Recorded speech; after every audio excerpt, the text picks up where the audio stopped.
Shalom, damai di hati, puji nama Tuhan Yesus yang selalu baik untuk orang semua. Toh ada nih? Ya, karena di tengah-tengah orang kehidupan Tuhan Yesus selalu memberkati orang semua. Sehingga orang semua masuki minggu ke-6 sengsara Tuhan Yesus di kayu salib. Toh? Ya, orang dapat lewati itu karena perkenanan Tuhan. Nah, ada di kuin berkati Tuhan. Selamat Pak Kuda pada Inci Final dalam pembahasan Bina Anak pelajaran 12. Dan pembacaannya juga terdapat dalam Keluaran 12 ayat 29 sampai 42. Tapi adik sebelumnya Inci mau sapa dulu orang semua. Apa kabar hari ini adik? Ya, dahsyat, luar biasa. Yes. Puji Tuhan, saya diberkati, kamu diberkati, kita semua diberkati. Ada di berkati Tuhan, judul Bina Anak pelajaran 12 yaitu anak sulung mati. Dan seperti biasanya sebelum orang membaca, sebelum orang mendengar firman Tuhan, sebelum orang membahas, nah orang mesti apa? Ya minta tolong Pak Tuhan untuk mau apa? Mau tuntun sertai Pak orang sehingga Tuhan boleh berikan orang hikmat supaya orang mengerti dan boleh melakukan firman Tuhan dalam kehidupan kita setiap hari. Untuk itu sebelum mendengarkan firman Tuhan, mari kita berdoa. Kita berdoa. Tuhan Yesus yang baik, Allah yang perkasa, Bapa yang kekal. Allah dari kekal sampai kekal, Allah cinta anak-anak. Kami bersyukur berterima kasih Tuhan, kalau mana pada minggu sengsara yang ke-6 ini kami boleh diperkenankan untuk memuji muliakan nama Tuhan Yesus lewat persekutuan ibadah. Maka di dalamnya Tuhan kami akan membaca firman Tuhan dan merenungkannya. Tuhan, tolonglah kami, Engkau anugerahkan hikmat sehingga kami boleh mengerti dan menjadi pelaku-pelaku firman dalam kehidupan kami setiap hari. Dosa dan kesalahan kami Tuhan, kami mohon diampuni supaya berkat-berkat Tuhan tetap menjadi milik kami. Apalagi Tuhan saat ini berkat firman-Mu akan kami dengar bersama. Biarlah Tuhan firman-Mu tidak akan lalu dari pendengaran kami, tetapi itu makan tempat dan boleh kami lakukan dalam kehidupan kami. Ini doa kami Tuhan dalam nama Yesus, firman kehidupan kami. Amin. Nah adikku yang berkati Tuhan, mari sama-sama dengan Ci orang baca bersama. Kalau lalu masih Keluaran 10, sekarang orang lompat Keluaran pasal 12 ayat 29 sampai 42 yang diberi judul Tulah ke-10 anak sulung mati orang Israel keluar dari Mesir. Bunyinya demikian. Maka pada tengah malam Tuhan membunuh tiap-tiap anak sulung di tanah Mesir, dari anak sulung Fir'aun yang duduk di taktanya sampai kepada anak sulung orang tawanan yang ada dalam liang tutupan, beserta segala anak sulung hewan. Lalu bangunlah Firaun pada malam itu bersama semua pegawainya dan semua orang Mesir, dan kedengaranlah seruan yang hebat di Mesir, sebab tidak ada rumah yang tidak kematian. Lalu pada malam itu dipanggilnya Musa dan Harun, katanya, bangunlah, keluarlah dari tengah-tengah bangsaku, baik kamu maupun orang Israel. Pergilah, beribadahlah kepada Tuhan seperti katamu itu. Bawalah juga kambing domba dan lembu sapimu seperti katamu itu. Tetapi pergilah dan mohonkanlah juga berkat bagiku. Orang Mesir juga mendesak dengan keras kepada bangsa itu, menyuruh bangsa itu pergi dengan segera dari negeri itu, sebab kata mereka, nanti kami mati semuanya. Orang Israel melakukan juga seperti kata Musa. Mereka meminta dari orang Mesir barang-barang emas dan perak serta kain-kain. Dan Tuhan membuat orang Mesir bermurah hati terhadap bangsa itu, sehingga memenuhi permintaan mereka. Demikianlah mereka merampasi orang Mesir itu. Kemudian berangkatlah orang Israel dari Ramses ke Sukot, kira-kira 600.000 orang laki-laki berjalan kaki, tidak termasuk anak-anak. Juga banyak orang dari berbagai-bagai bangsa turut dengan mereka lagi. Sangat banyak ternak kambing domba dan lembu sapi. Adonan yang dibawa mereka dari Mesir dibakarlah menjadi roti bundar yang tidak beragi, sebab adonan itu tidak diragi, karena mereka diusir dari Mesir dan tidak dapat berlambat-lambat, dan mereka tidak pula menyediakan bekal baginya. Lamanya orang Israel diam di Mesir adalah 430 tahun. Sesudah lewat 430 tahun, tepat pada hari itu juga, keluarlah segala pasukan Tuhan dari tanah Mesir. Malam itulah malam berjaga-jaga bagi Tuhan untuk membawa mereka dari tanah Mesir, dan itulah juga malam berjaga-jaga bagi semua orang Israel turun-temurun untuk kemuliaan Tuhan. Demikianlah firman Tuhan. Torang dikatakan berbahagia apabila torang dengar firman Tuhan, torang simpan firman Tuhan, kong lakukan firman Tuhan. Toh ada di? Iya, ada di firman berkati Tuhan. Shalom, damai di hati. Nah, kalau minggu-minggu sebelumnya toh, sepanjang minggu sengsara torang sudah dengar itu cerita firman Tuhan, tulah-tulah yang diberikan oleh Allah untuk bangsa Mesir karena Allah ingin menyatakan kuasanya. Toh, sebelum baca cerita, Encik mau tanya dulu, siapa pernah lihat satu bangsa atau satu kampung menangis rame-rame sekali? Siapa pernah lihat? Nah, tentunya ada tuh. Nah, ini terjadi di tanah Mesir. Itu orang-orang semua menangis syukur mau. Serentak menangis. Ribut dengan apa menangis. Karena apa, Dede? Karena anak sulung mereka mati. Dan itulah tulah ke-10. Nah, ada di film berkati Tuhan. Orang membaca cerita saat ini tentang tulah ke-10. Tulah pertama air menjadi darah. Kemudian berikut ada tulah-tulah yang lain. Tulah kedua, tulah ketiga. Sampai minggu lalu orang baca cerita tulah ke-9 gelap gulita. Tetapi adik-adik, semua itu tulah-tulah yang sudah lewat, itu semua itu orang-orang Mesir tidak tahu toh. Firaun tidak tahu, orang Mesir tidak tahu, bahkan adik-adik orang Israel tidak tahu toh. Tetapi adik-adik, ini tulah yang orang mau bahas, tulah terakhir, tulah ke-10. Iya, ini tulah ke-10 diberitahukan. Sebelum tulah itu terjadi, sudah diberitahukan. Tuhan panggil Pak Musa. Hei Musa, bilang akan pada Raja Firaun dan Pak orang Mesir bahwa aku akan mengadakan satu tulah lagi. Dan sesudah itu Firaun akan apa? Mau suruh cepat-cepat penghuni keluar dari apa? Tanah Mesir.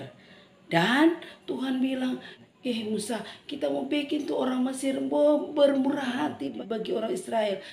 Kau Musa, setiap laki-laki minta pada tetangga emas, perak, dan setiap perempuan minta lagi pada tetangga emas dan perak. Jadi Tuhan bilang tuh dia akan membuat itu orang Mesir bermurah hati untuk bangsa Israel.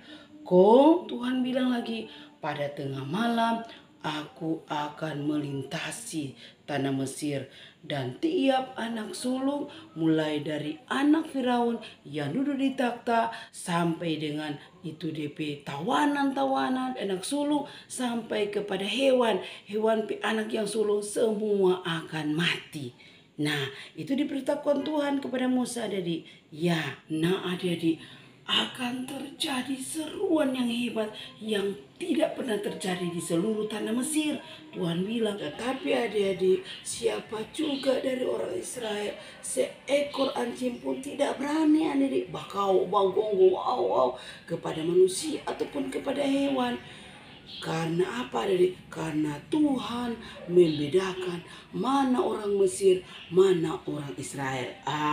Tuh minggu lalu itu saya bilang Tuhan membedakan mana gelap, mana terang, mana yang hidup di terang, mana yang hidup di gelap toh. Iya. Nah adik-adik, sampai Raja Firaun pegawai-pegawai Tuhan bilang mau datang Pak Musa, kau mau suruh pergi, mau usir Pak orang apa? Orang Israel adik-adik. Karena peristiwa yang terjadi, karena dorang semua anak sulung di tanah Mesir itu mati.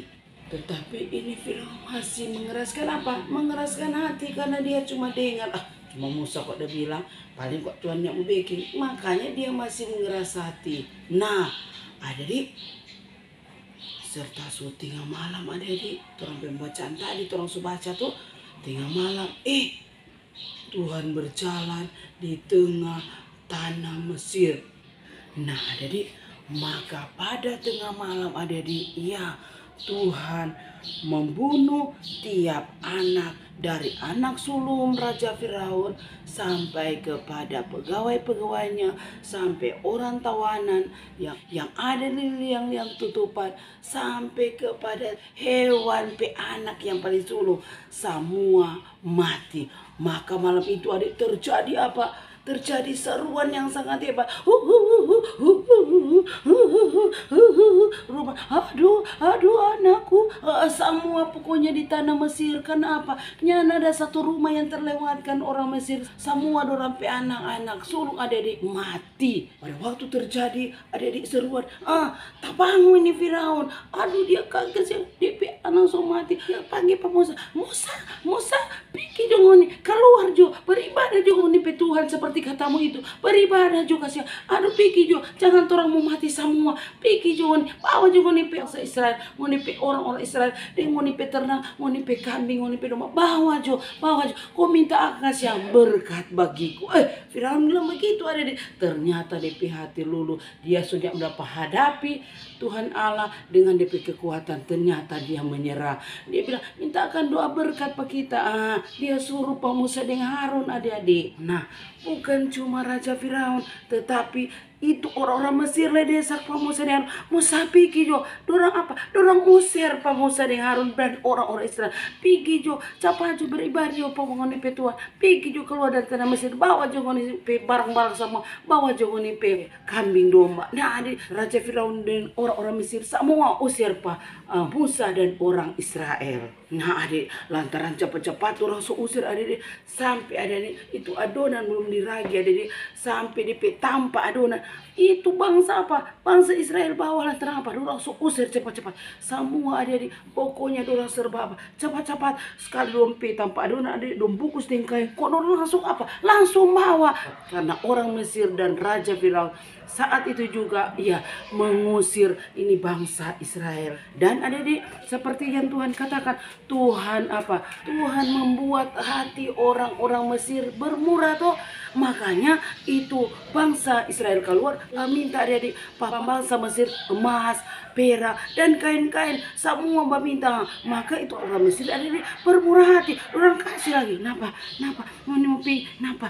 dorang kasih emas, dompe perak, dorang kain-kain, pokoknya dorang sama apa jadi bermurah hati. Karena siapa yang buat? Tuhan yang membuat murah hati bangsa Mesir, kasih dorang harta pak bangsa Israel. Nah bukan main kan, berarti Tuhan apa berperanan penting dalam orang hidup tuh, segala sesuatu Tuhan yang buat. Nah adik-adik, kemudian berangkatlah bangsa Israel dari Ramses ke Sukot. Kira-kira dorang banyak adik-adik, 600.000 laki-laki, belum termasuk perempuan, belum termasuk anak-anak. Aduh banyak sekali berarti kan bangsa Israel bukan main. Dorang dah keluar mulai dari Ramses sampai ke Sukot adik-adik, dorang banyak bukan main, banyak sekali tuh. Itu baru bilang 600.000 laki-laki, belum perempuan dan anak-anak. Jadi memang dorang banyak, apalagi dorang ada bawa ternak, dorang sapi, dorang kambing, dorang domba. Aduh pokoknya dorang ada keluar dari tanah Mesir.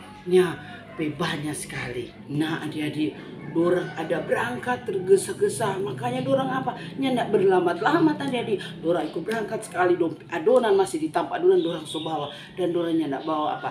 Bekal apa-apa di perjalanan. Selain itu adik-adik, ada juga adik-adik dari berbagai-bagai bangsa yang turut serta dengan mereka. Toh ada kutip bangsa-bangsa lain ada ikut serta dengan mereka. Karena apa adik-adik? Karena mereka diusir dari tanah Mesir. Dan adik-adik, lamanya bangsa Israel ada di tanah Mesir yaitu selama 430 tahun. Duh, kamain kang, lama sekali. No 430 tahun no, bukannya lama, bukan main. Udah rasakan siksa, udah rasakan apa? Kerja paksa, udah rasakan apa?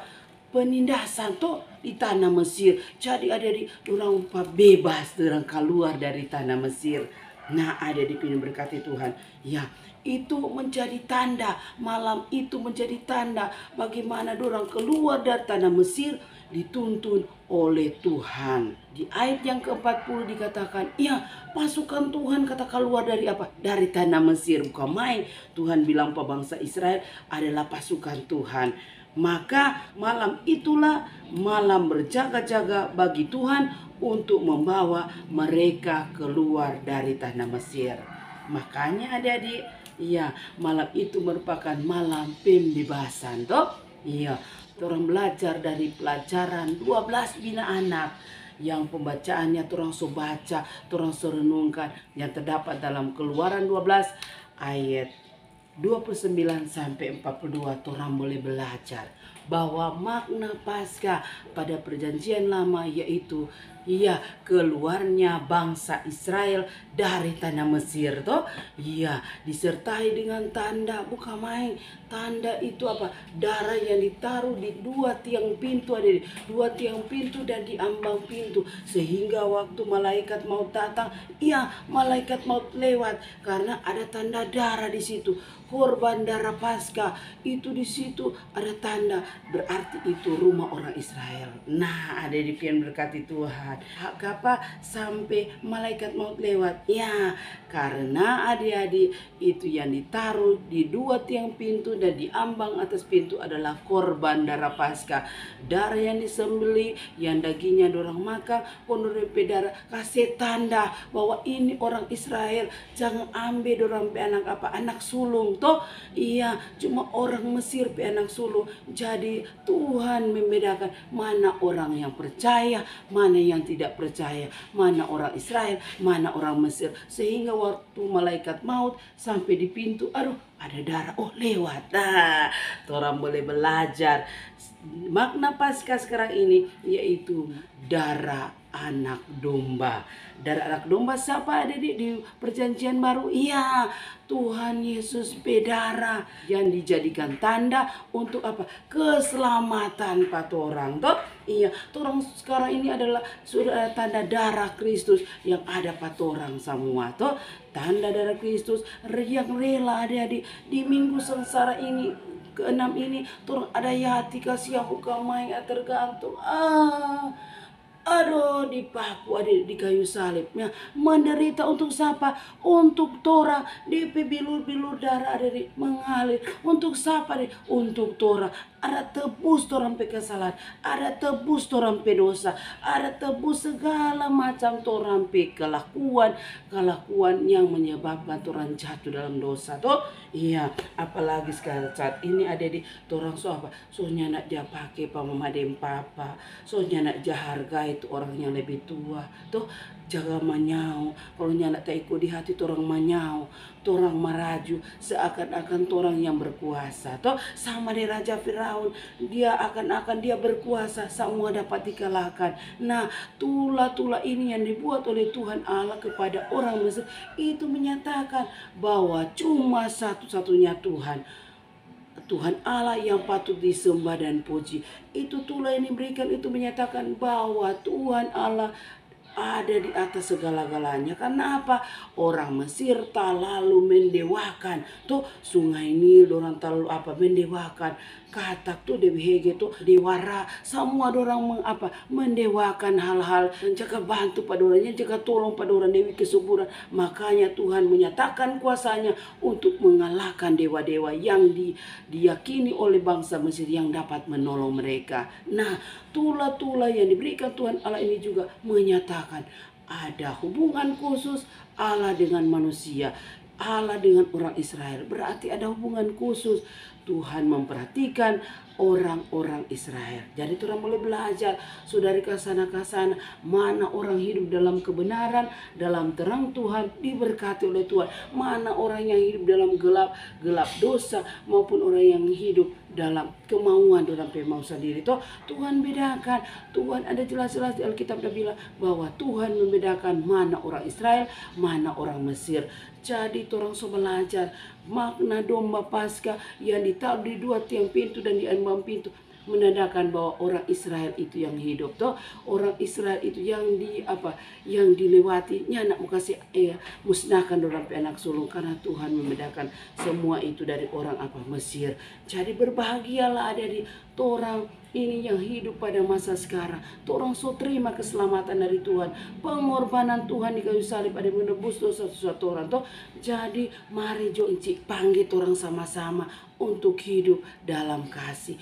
Orang bersyukur, berterima kasih Tuhan. Kalau bukan Tuhan yang berkati tapi hidup, kalau bukan Tuhan yang menggantikan kami Tuhan kayu salib, ya sia-sia orang hidup, sia-sia orang kepercayaan. Makanya Encik bilang mari orang hidup menyenangkan hati Tuhan. Apalagi ada ini minggu-minggu sengsara, orang mau menghayati benar-benar makna pengorbanan Tuhan di kayu salib. Orang ingat bahwa darah anak domba Paskah yaitu Tuhan Yesus yang dikorbankan untuk kita manusia, menebus dosa kita manusia dan seluruh umat manusia yang menderita mati di kayu salib hanya untuk menebus umat manusia. Untuk itu marilah orang semua yang percaya kepada Tuhan Yesus hiduplah menurut kasih karunia dan rahmat Allah kepada masing-masing kita.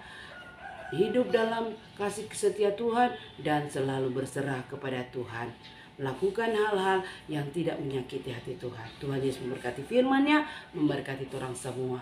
Amin. Mari kita berdoa. Tuhan Yesus, terima kasih atas firman-Mu yang mengajarkan kepada kami Tuhan bagaimana pengorbanan Tuhan di kayu salib yang rela mati untuk menebus dosa kami umat manusia. Nyatakanlah kasih-Mu kepada kami Bapa, biarlah dimanapun kami pergi dan berada, kami membawa misi pelayanan Tuhan, menyatakan kemuliaan Tuhan, kepujian bagi nama Tuhan, bahkan menjadikan semua bangsa menjadi murid-murid Tuhan dan percaya kepada Tuhan.